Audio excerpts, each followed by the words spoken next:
Sadar program studi pendidikan musik semester 3. Di sini saya akan menjelaskan mind mapping yang berkaitan dengan desain pembelajaran. Di desain pembelajaran memiliki komponen-komponen yaitu materi, proses, tujuan, dan evaluasi.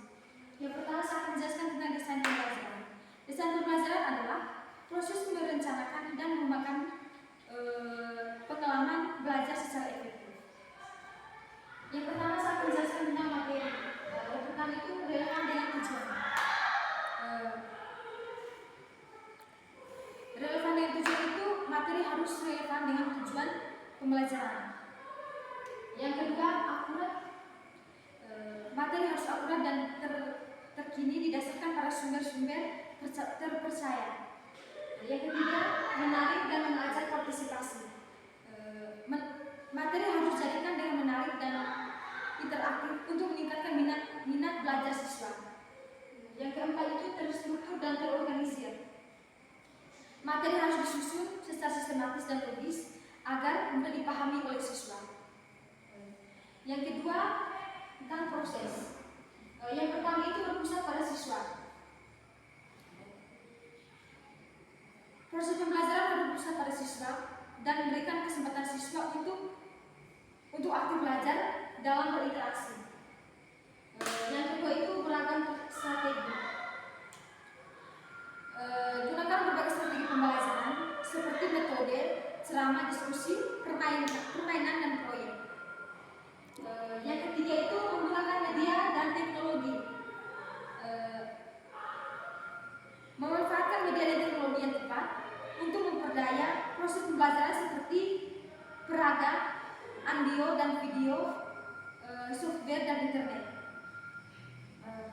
Yang keempat itu menciptakan suasana belajar yang kondusif.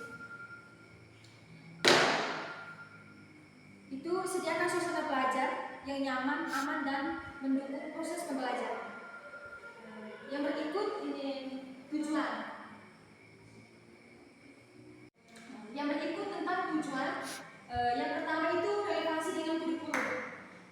Tujuan harus selaras dengan standar kompetensi dan kompetensi dasar yang tercantum dalam kurikulum nasional. Yang kedua itu tingkat kesulitan. Tujuan harus sesuai dengan tingkat perkembangan dan kemampuan kognitif siswa. Yang ketiga itu kaitan dengan kehidupan. Tujuan harus memiliki keterkaitan dengan kehidupan nyata siswa. Yang berikut evaluasi. Yang pertama itu sejalan dengan tujuan. Evaluasi harus dirancang untuk mengukur pencapaian tujuan pembelajaran yang ditetapkan. Yang kedua itu beragam metode. Gunakan berbagai metode evaluasi seperti tes tertulis, presentasi, observasi, dan tugas proyek. Yang ketiga itu formatif atau sumatif. Kalau formatif itu dilakukan secara proses pembelajaran untuk memantau kemajuan siswa dan memberikan umpan balik. Kalau sumatif itu dilakukan di akhir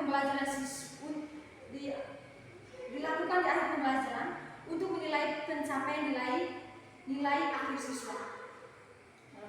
Yang berikut keadilan dan objektivitas. Evaluasi harus dilakukan dengan adil dan objektif tanpa diskriminasi.